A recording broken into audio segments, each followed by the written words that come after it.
En el vídeo de hoy sobre partidas one shot vamos a hablar de una escena que tiene una fuerza especial en las partidas de terror y de investigación. Esta escena se puede considerar prácticamente una herramienta. La podéis trasladar a otro tipo de partidas más largas, crónicas o campañas, pero es que en los one shot tiene una fuerza descomunal. Hablamos de la escena forense, el momento en el que los personajes están delante del cadáver que ha sido la víctima del maluto, la víctima de la entidad o de la cosa. Tienen que examinar su cuerpo y empiezan a cagarse de miedo porque eso es una promesa de lo que les pasará si fracasan. Vamos a analizar un poco cómo funciona esta escena y cómo crearla. En el vídeo de hoy, la escena forense.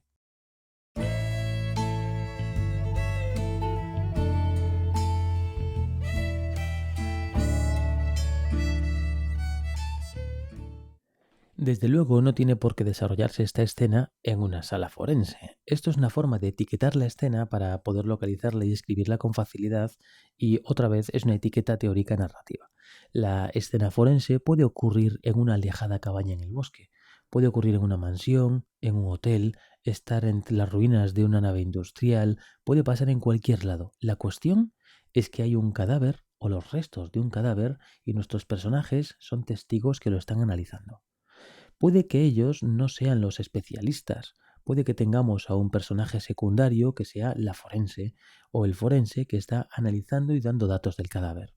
O puede que no, que sean nuestros propios personajes y nosotros le estemos diciendo que van descubriendo. En este tipo de escena hay que tener en cuenta los siguientes ingredientes. Uno de ellos es el escenario. El escenario debe ser fácilmente imaginable para que no nos perdamos en abstracciones raras ni tengamos sensación de no saber dónde estamos. Una escena forense arquetípica tipo CSI es muy fácil de imaginar porque más o menos todos hemos visto series policiales donde aparece una típica camilla de aluminio, una sala fría con comportamientos estancos de estos de frío para meter los cuerpos, todos como nichos, por ejemplo. Luego, está muy bien que en el escenario, una vez es fácilmente imaginable, haya elementos que lo hagan desagradable, que describas la humedad, que describas el frío, que describas ruidos molestos, constantes, gotitas quizás que estén cayendo, algo que después puedas incluso invocar en escenas futuras cuando vuelvas a describir gotitas que caen y que les hagas recordar esta escena, que establezca un puente entre las escenas futuras y esta escena que vas a describir ahora, que vas a describir.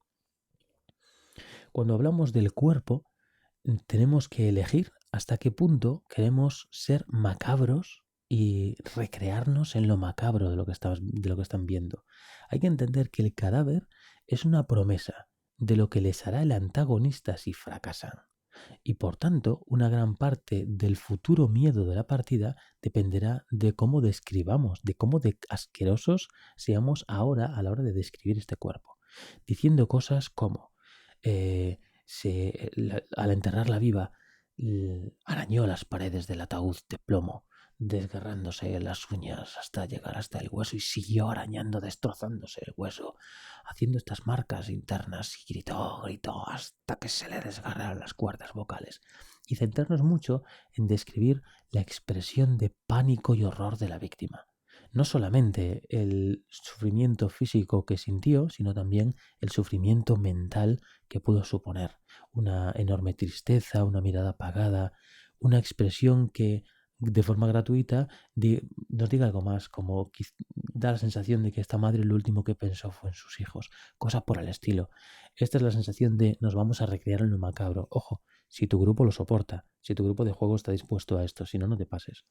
Bueno, ¿qué elementos nos hacen a casi todas las personas reaccionar de forma horrible? Los insectos, las agujas, hay ciertos pánicos, hay ciertos miedos generalizados que es muy fácil que nos generen a todos repelús.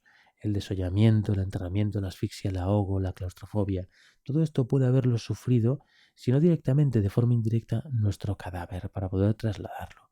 La sensación de incógnita es algo muy fuerte también que genera mucho desasosiego porque no sabes a qué te estás enfrentando y por tanto hay una pérdida de control.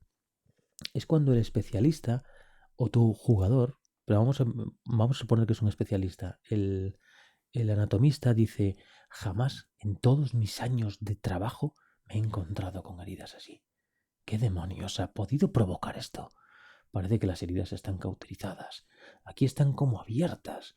ha tenido que ser una fuerza tremenda la que haya roto estas costillas. Algo así que digas, ¿pero qué coño? ¿Pero what?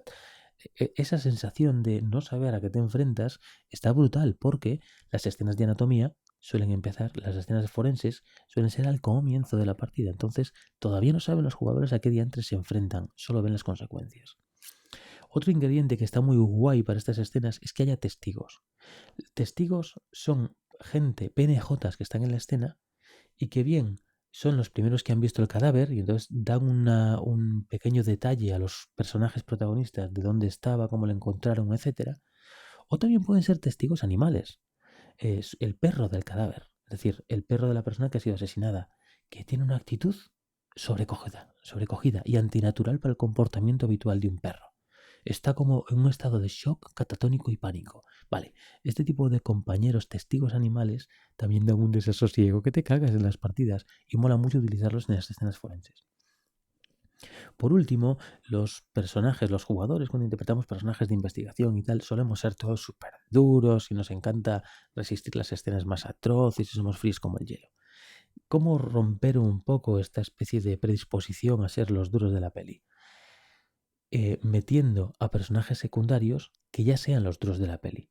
El sheriff del condado, el leñador, no sé, el médico forense también nos vale, el militar experimentado, el cazador que ha destripado 1000 animales ya antes, pero todos estos personajes que forman parte de la escena, nosotros como directores de juego interpretamos que no la soportan y que acaban vomitando, que acaban mareándose, que tienen que irse fuera o que se ponen a llorar porque se dan cuenta de lo terrible. Las escenas forenses son muy buenas, sobre todo cuando tenemos la capacidad de describir heridas que han sido horrendas. ¿Sabéis estas películas de miedo que al principio son como una tortura? Los protagonistas son prácticamente torturados en primer plano con jeringuillas o con sabe Dios qué cosa. Vale, esas escenas nos las ahorramos, pero las describimos y las introducimos ahora, cuando se examina el cadáver. Os aseguro que las escenas forenses tienen mucha chicha, dan muchísimo juego y os recomiendo que las probéis en partidas one shot. Directamente la partida puede empezar así. Nuestro grupo de detectives está llegando a la zona forense y empiezan a examinar un cadáver. ¿Cuántas series han empezado así de las que habéis visto? Cientos de series empiezan de esta forma, así que para una partida de una única sesión es brutal para empezar ya con un ritmo sórdido e interesante y para que los personajes ya puedan decir ¡Wala! Sea lo que nos vamos a enfrentar a esta partida, estas son las consecuencias del fracaso. Así que si vais a jugar en jornadas y os interesa, os recomiendo que probéis este truco para partida one shot. La escena forense. Chao, chao.